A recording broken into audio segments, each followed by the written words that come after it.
day, sir. In this topic, we're going to discuss about the code of conduct and for public officials and employees. So, first, what is code of conduct for public officials and employees? The code of conduct and ethical standards for public officials and employees, primarily defined in Republic Act number 6713 in the Philippines, sets guidelines for ethical behavior and accountability in public service. This law aims to promote a high standard of ethics, transparency, and public trust. Now, let's move to the norms of conduct of public officials and employees. First is the commitment to public interest. Public officials must prioritize the needs of the people over their own personal gain. They should use government resources efficiently to avoid wasting public funds.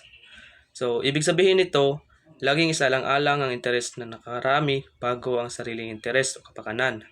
Halimbawa nito ay ang paggamit ng government vehicle at paggamit ng office computer para maiwasan ang paggamit ng public funds.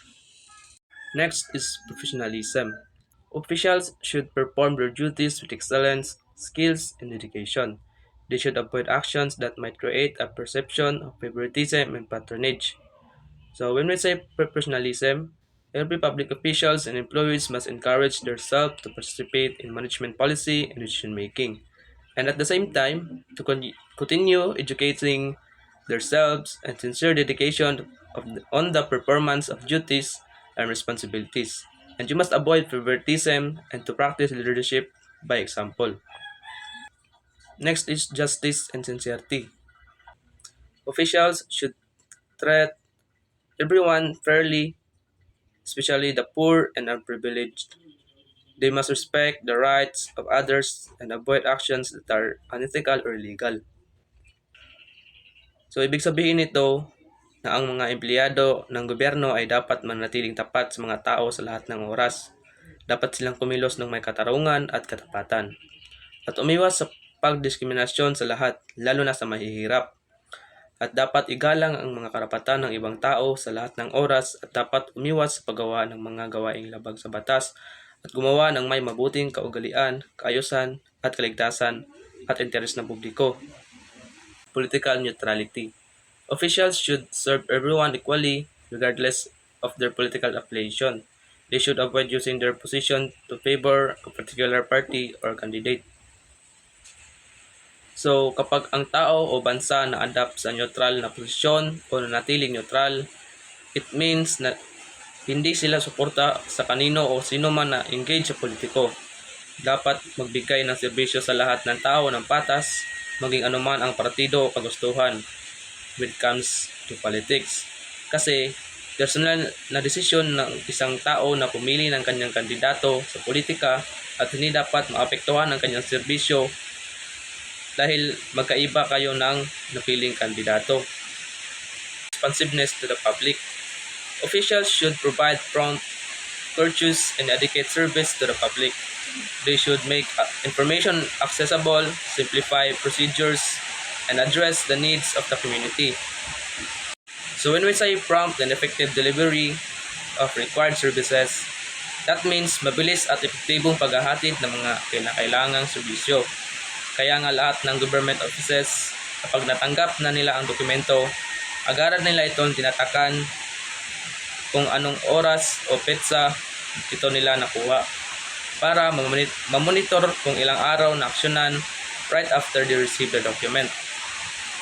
Nationalism and patriotism. Officials should be loyal to the Philippines and its people. They should promote the use of local products and encourage national pride. So, ibig sabihin nito at tungkulin nating mga Pilipino na maglingkod ng buong katapatan at kahusayan at makatulong sa katatagan at kaunlaran ng ating bayan. Commitment to democracy. Officials should uphold democratic values and principles, including public accountability, civilian control over the military. So when we say commitment to democracy, it means that we must know and obey the Constitution for us to follow the laws of the land. At dito may tinatawag tayong open door policy. Ano ba ito?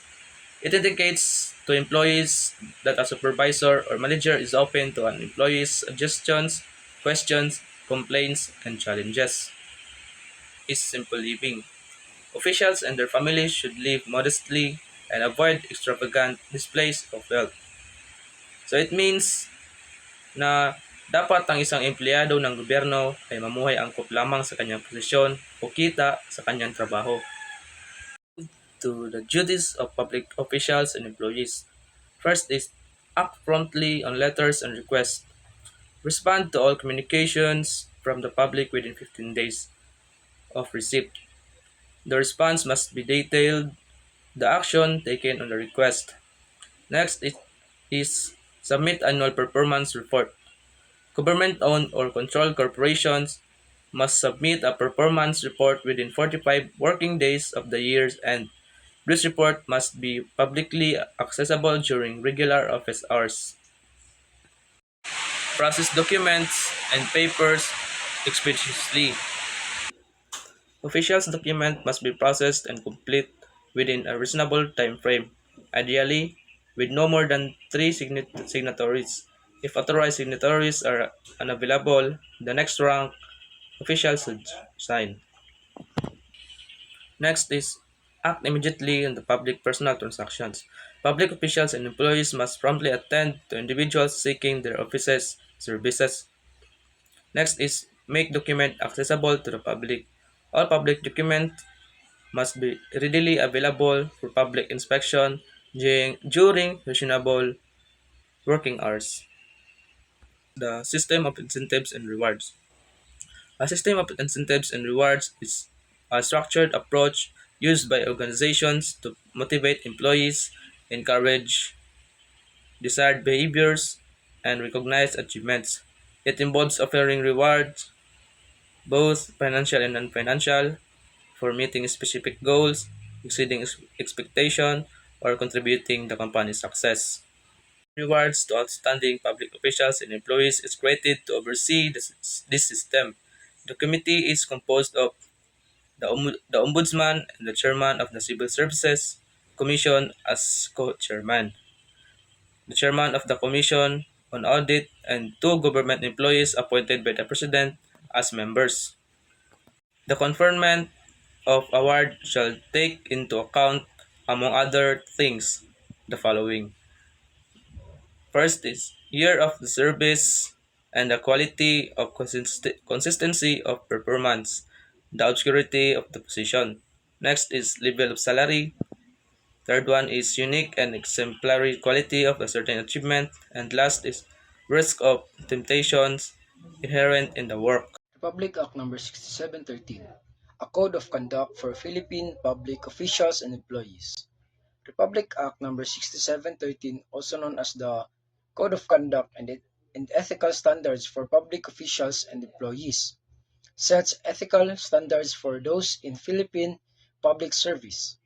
It emphasizes accountability to the people and mandates responsible ethical conduct. Core principle and policies.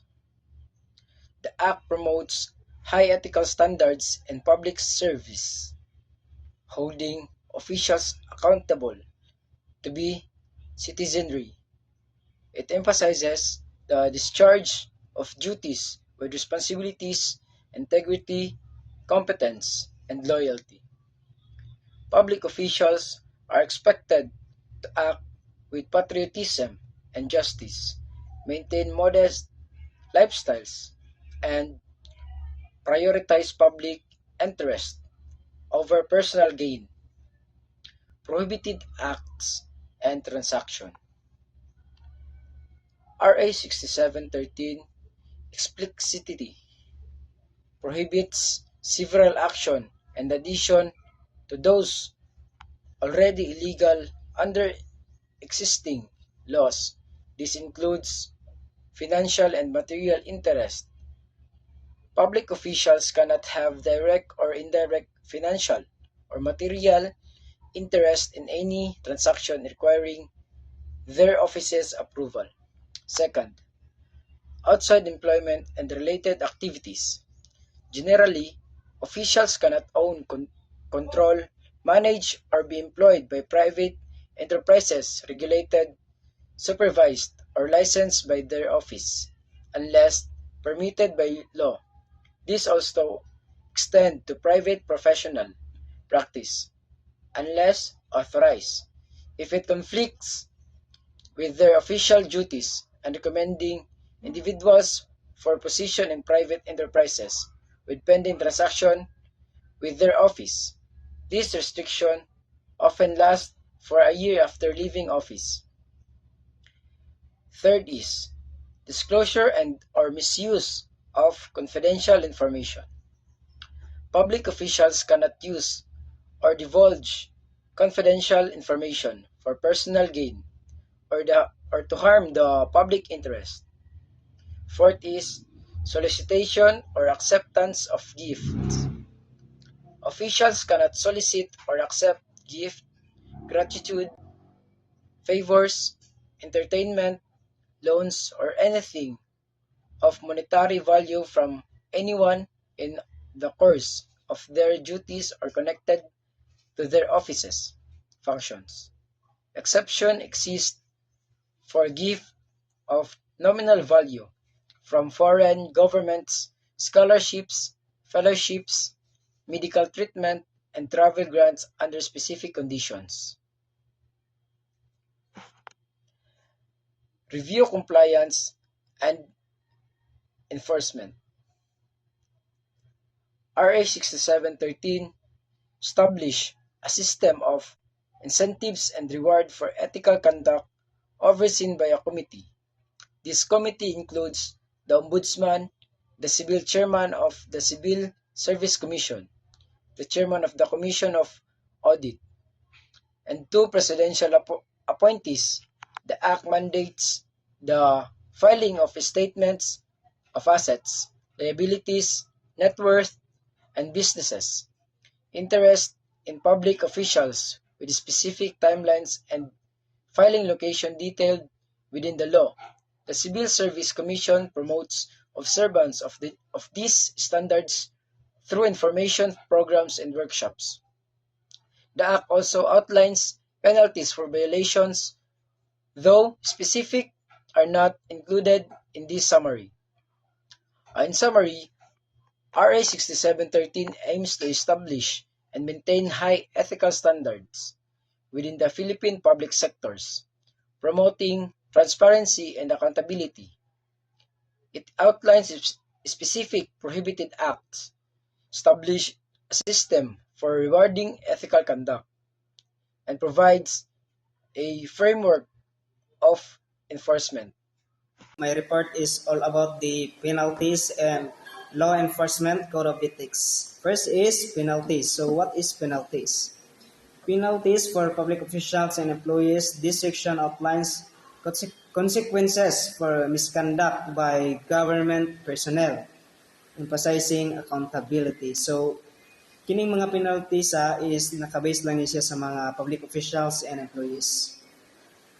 So naadiri ang mga administrative penalties, mga iba't ibang mga penalties. First is fines.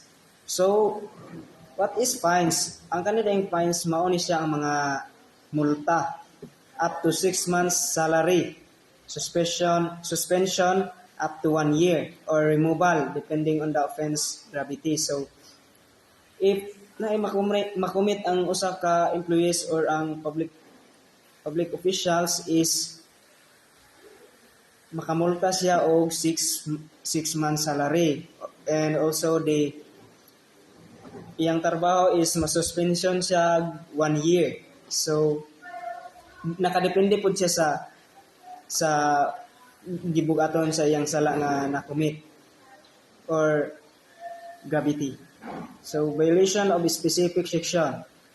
Section 7 to 9 may result in imprisonment 5 years, fines 5,000, or disqualification from public office. So naka specific section dai siya no sa mao ni sa mga section na 7 to 7, 8 and 9. Kini if malabag niya ning section na ni 7 to 8 to 9 is pwede siyang ma-place 5 years, and also the fines which is mao ni siya ang mga kanang multa nga pwede niyang mamulta sa iyahang nabuhat nga sala. Criminal prosecution. If the violation warrants a heavier penalty under another law, that law takes precedence. And also the private individuals. Those conspiring with corrupt officials face the same penalties. So kaning mga private individuals, they know kung paan maka-commit sila og usa ka sala is pwede sila mapatawan o kaso or kanang penalties lang nga kana lang kung kanang kabayaran lang sa iyang nabuhat nga sala or unsa ba kabug-aton iyang sala or gravity. Private individuals, and the last one is whistleblower protection. Officials can use individuals misusing reports. For example is harassment with fines up to 25,000 pesos. So whistleblower protection, mao ni siyang mga protection or official can issue individuals misusing reports. For example, diri is kaning harassment. So, if na sila ma-violate or mangharas sila, makamulta sila og kaning 25,000 pesos. Next is pay takeaways. The law ensures strict disciplinary actions to uphold integrity in public service with provisions to deter corruption and protect whistleblowers. So, tigaan if makakomit sila diri o unsa ba nga sala ilahang mabuhat is paano lang siya, disciplinary action lang ang ihatag sa iya. For example, atong salida nga mista is si Ruben Padilla is giarakan niya katong ilahang leader or katong leader nila giarakan niya kay namatay to iyang papa, wa siya gisugtan pa uli, so giarakan niya atong leader nila. Then nag-report to sa ilaha, nag-report dito sa mas pinakamataas yun nila sa AFP. Ang ipataw lang ka Ruben is disciplinary action lang, pwede pa siya duty o balik. So kaning zone suspension, so kaning suspension nga is pwede pa ni siya matanggal siya sa usa ka trabaho, then pwede pa siya makabalik og trabaho. Matanggal siya, then pwede pa siya makabalik og trabaho. Then kanig yung mao ni siya kalahian sa suspension and removal. Kaning suspension is mao ni siyang if natanggal na ka sa usa ka trabaho, masuspend lang kag mga pila ka days or pila ka months, naka-base lang pud sa inyong gravity or sala nga nabuhat sa inyong company. Then ang removal if makasala sila sa ilahang company, ma-remove gyud siya sa trabaho. Dili na gyud siya pwedeng mabalik sa usa ka posisyon kaning removal. Then kaning additional aning suspension, if masuspension siya is inigbalik niya sa kana nga trabaho, kana niya nga company, makabalik siya og trabaho. So inigbalik niya ng trabaho kana diya nga company, dili siya matigaan og taas nga posisyon, dili siya pwede mahimong manager. Kanang naay taas nga posisyon, for example direta sa Spamas, dili siya pwedeng mahimong dean, dili pwede mahimong department head, especially dili siya mahimong president. So makabalik siya sa iyang trabaho diri manggaling, pero igo ra siya instructor. So that's could be all sa penalties, no? So my second topic is the Law Enforcement Code of Ethics. Sir Robert Peel's Principles, 1829. Peel, the father of modern policing. Pag 1829 dahil siya itong father of policing. Established principles still relevant today. So darang iyang mga gipang establish nga mga principles. No, first is crime prevention. Police exist primarily to prevent crime, not just punish offenders. crime prevention, pag-prevent sa mga kitang mga pulis is dapat kita yung mag-prevent sa mga krimen, no, dili kita mo'y mag-una-una nga kita mo'y maghimog sala. So let's proceed. The second one is the public approval. Policing effectiveness relies on public trust. Salutable naman kayo, no? So let's proceed to voluntary compliance. So what is voluntary compliance? Cooperation from the public reduces the need for force. Let's proceed to the impartiality. Police must serve the law, not public opinion. So, kitang mga police is dapat, o kita mo mahimong police pohon as a future law enforcer, no?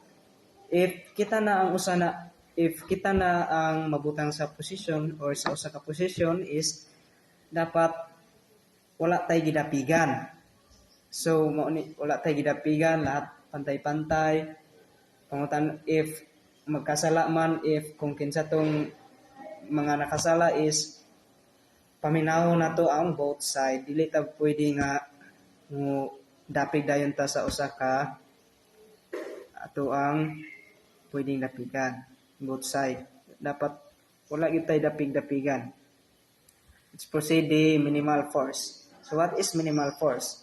Physical force is a last resort. Next is community relationship. What is community relationship? Police and the public are partners. The police are the public and the public are the police. So gibali-bali ra tano, community relationship, dapat ang police makipag-communicate sa usa ka sa community, matay relationship sa community, then ang community makipag-communicate po sa police na sila relationship, parang if unsay mga plano nila dali ra kay ta magkasinabot na atay mga connection. Second is modern ethical codes. PIL's principles evolved into formal law enforcement, code of ethics, emphasizing professional conduct, temper control, and respect for authority. Efficiency measured by crime prevention, not just arrest. So, kining mga principles ni Sir Robert Pils, no, is para gid ni siya sa mga future law enforcement. Dapat itang mga as a future law enforcement or law enforcement man ta pohon, dapat dili gyud ta magpadala sa atong gibati, dili ta magbuhat og action nga dili kaya-aya. Dapat always na gyud sa atong utok nga kita mo'y naasa to nga neutral ta. Then also kining 9 principles ni Sir Robert Peel, no, is para gid ni sa mga law enforcement. Dapat nga as a law enforcement dili ta maging init og ulo, kay basig og init ang ulo mas mahinaykan pa nato na ang mga tao diha. So dapat kontrol nato ang ato ang sarili, kaya nato kontrolon, kaya natong panindigan ang ato ang mga trabaho. Mao ni ang gipa sabot diri ni Sir Robert Peel sa iyang 9 principles. Challenges. Codes are aspirational. Translating them into practice requires ongoing training and accountability. Key takeaways. Peel's principles underscore community-oriented ethical policy. Modern codes build on these ideals but face challenges in implementation. Kining mga prinsipyo ni Sir Robert Peel, no, is binibigyang diin ang nakatuon sa komunidad. Gibigyang pananaw gid niya, no, ang kanang mga tao sa atong komunidad, gibigyang tuon gid niya, lalong-lalo na sa ato ang mga kapulisan, mga law enforcement. Mao gid ni ang iyahang target ani nga law enforcement code of ethics. So nakabase gid siya sa mga ato ang mga law enforcement. I will be discussing the usefulness of code of ethics and the law enforcement out of office. So the usefulness of code of ethics. A code of ethics for public officials and employees serves several important functions, contributing to the integrity, transparency, and accountability of public administrations. And as we all know that a code of ethics is a set of principles and guidelines that governs the behavior of an individual and the organizations. And here are some key aspects of its usefulness. The first one is guidance for decision making. A code of ethics provides a framework or support for making ethical decisions, helping officials navigate complex situations by clarifying expectations and principles that should guide their conduct. So basically, the code of ethics helps individual to make decisions that everyone could benefits, or kung unsa tong mas makaayo sa kadaghanan, or kung unsa tong naay mas long-term effect and what is right. So in short, they striving what is right and beneficial. The second one is promoting integrity.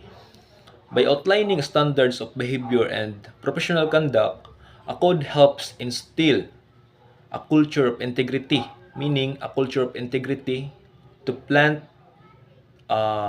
feelings that everyone surround you uh, could adapt that attitude. So, like for example, if you are a leader of, if you are the manager of that company, you need to act honesty. Dapat maging honest ka para mas ma-adapt pud sa mga tao or mga kauban nimo nga nakasurround dira sa imong palibot, para mas ma-adapt or matanom silang utok na maging honest sila. The third one is building public trust. When public officials adheres to a clear ethical framework, it fosters trust and confidence among citizens.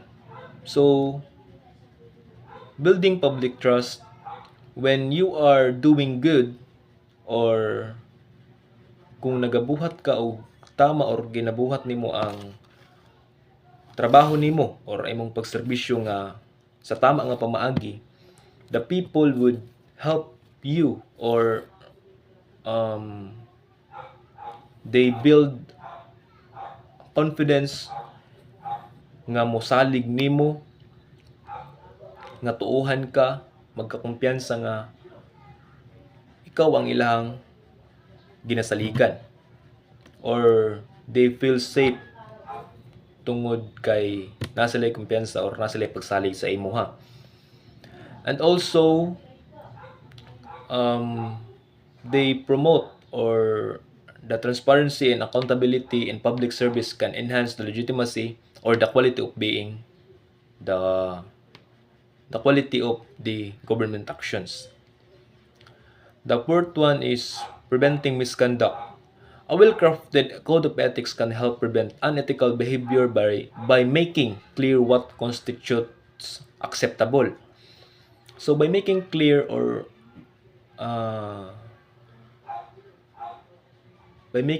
what constitutes acceptable, so na sila ginabuhat nga balaod or rules kung unsa lang tong madawat sa constitution and unacceptable conduct or action. So like for example, ang pagpatay is bawal man jud na. So kung patay kag tao, you are you are face some consequences for your action nga gibuhat.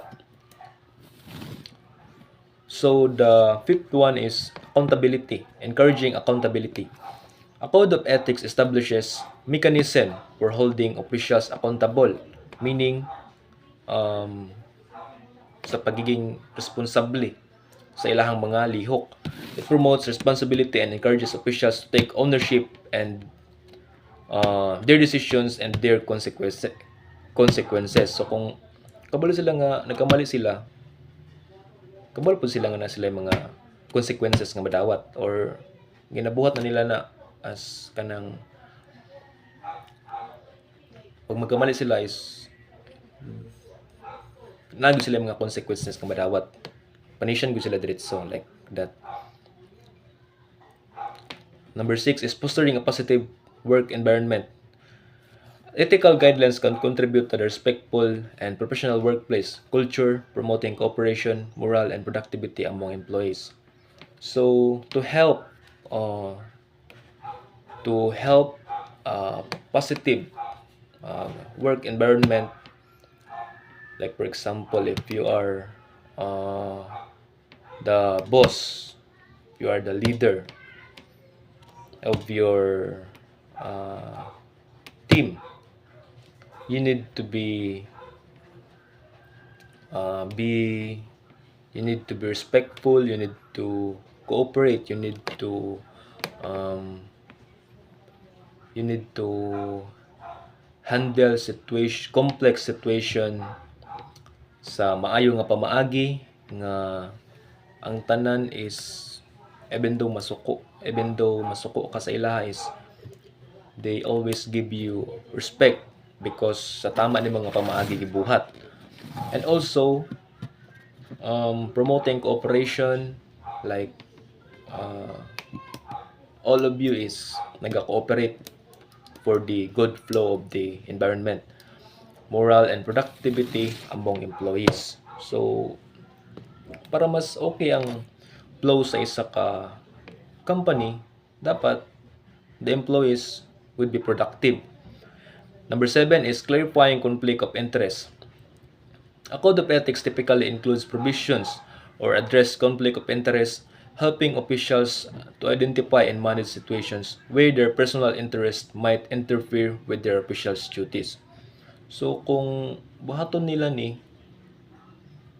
nga madaot ang ilang personal or kontra sa ilang official duties, a code of ethics helps nga to remind, to make to be aware of what is right and wrong.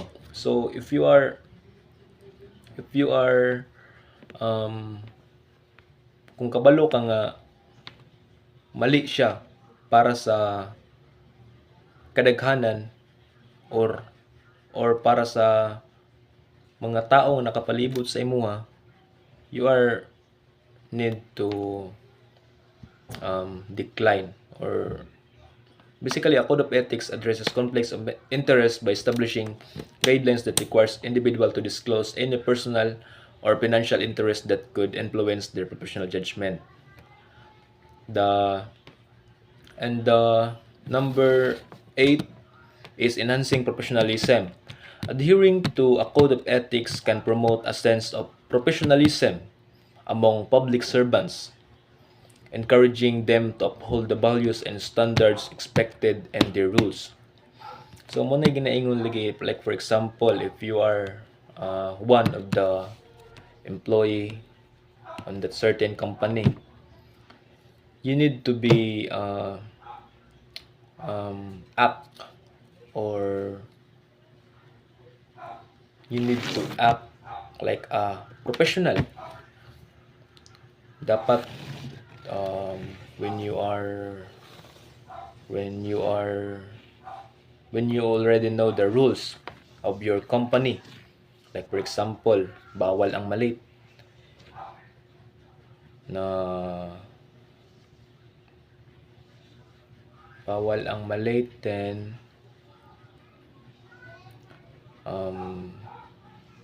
the attitude, the behavior nga imong ipakita is dapat magtugma sa kung unsa ka. If you're a professional, then act like a professional. Like kung unsa ilang gina-expect nga nabutang sa ilang balaod is dapat matuman sa ilang mga employees.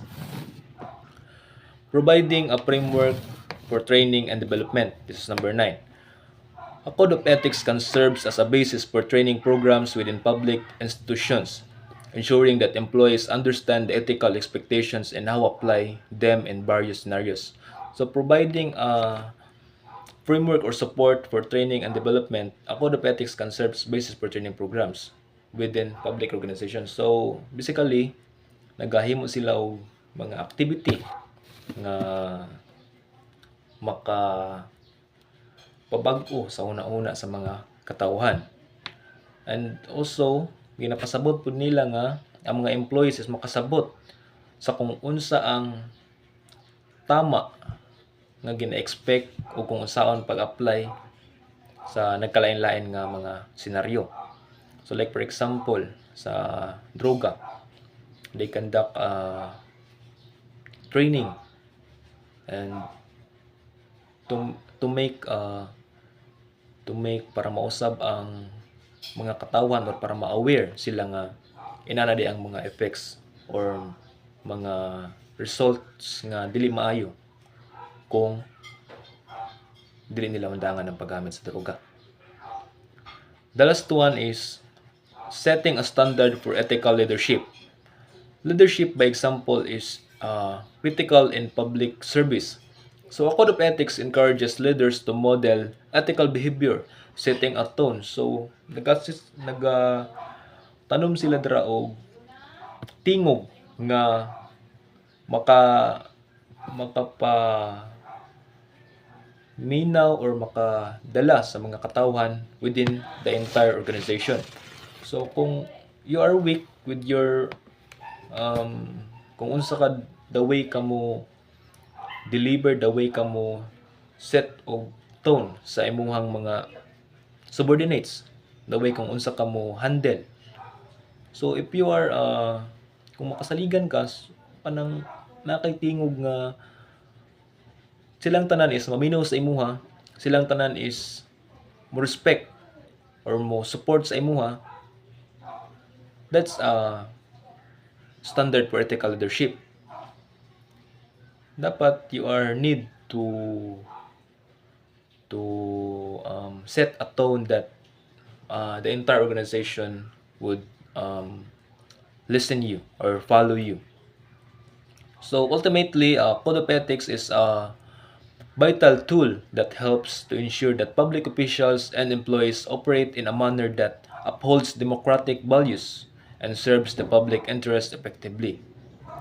So, a code of ethics helps. So, mas ginapili nila tong mas makaayo sa kadaghanan ug sa tanan na ay mga long-term effects sa tuwa kaysa naman sa isa ra ang impact sa ilahang ginabuhat nga activity or in a manner that upholds democratic values. So all of the people, even if you are not a leader, you are need to cooperate. You are authorized to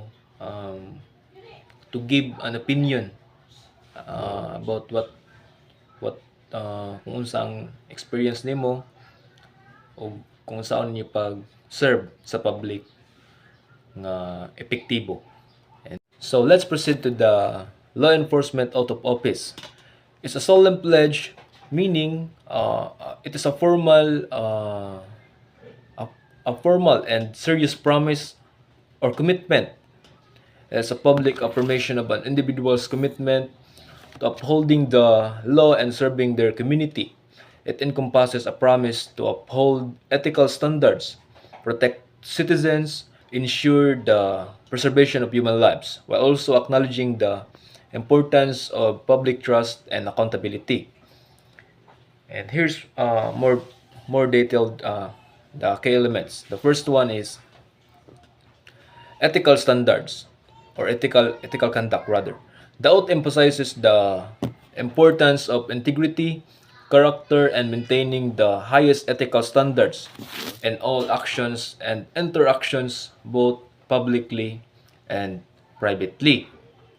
So, this statement highlights that the oath underscored the importance of honesty, strong moral principles, and ethical behavior in everything law enforcement officers do.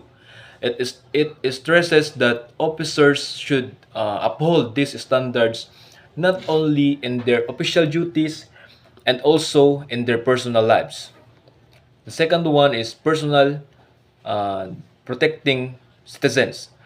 The law enforcement officers pledge to safeguard lives and property, protect the innocent, and ensures the safety and well-being of the community. So it means that the law enforcement officers commit to protecting lives, to protecting people's lives and property, defending those who are innocent, and promoting the safety and overall well-being of the community they serve. So the third one is upholding the law. The oath includes a commitment to uphold the Constitution and the laws of the jurisdiction, as well as to act fairly and impartially. And also, it means that the law enforcement officers pledge to follow the Constitution and local laws, ensuring they act justly and without bias in their duties. So the fourth one is public trust. The law enforcement officers acknowledge the importance of earning and maintaining the public trust, understanding that their actions directly impact public confidence.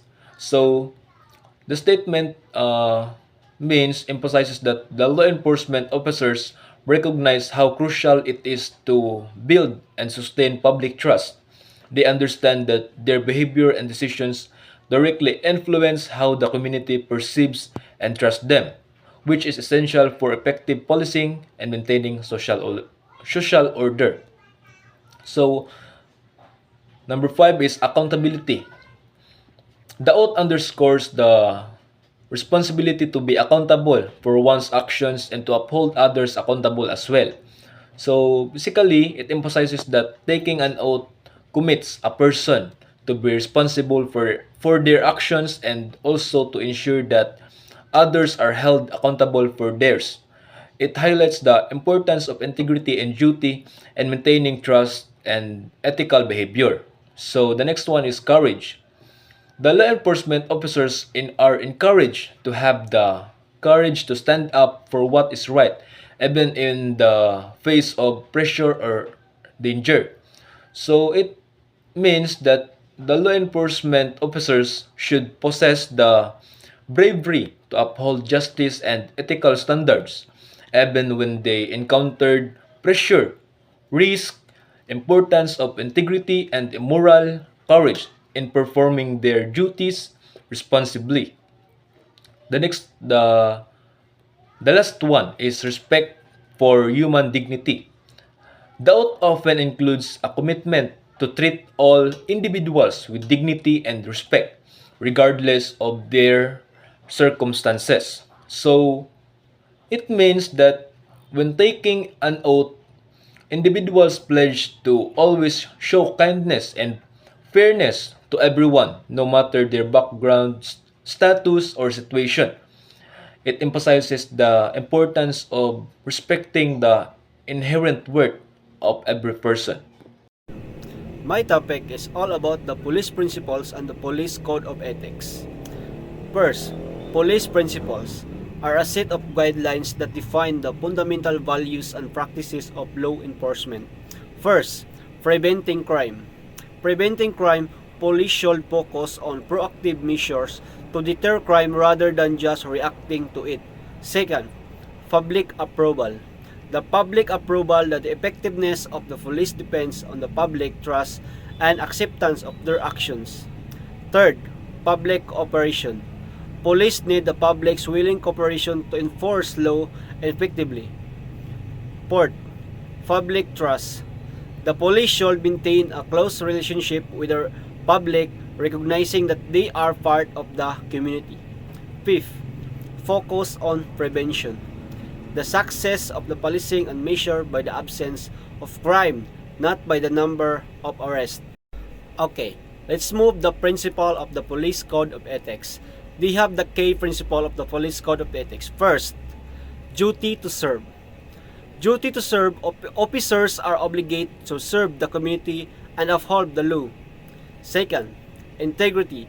Officers must maintain honesty and integrity in both their personal and professional lives. Respect of rights.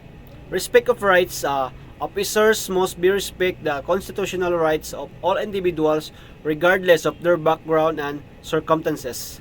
Third, professional conduct. Officers are expected to maintain a high standard of professional conduct both and off duty. Lastly, accountability. Officers are accountability for their actions and must be held responsible for any misconduct.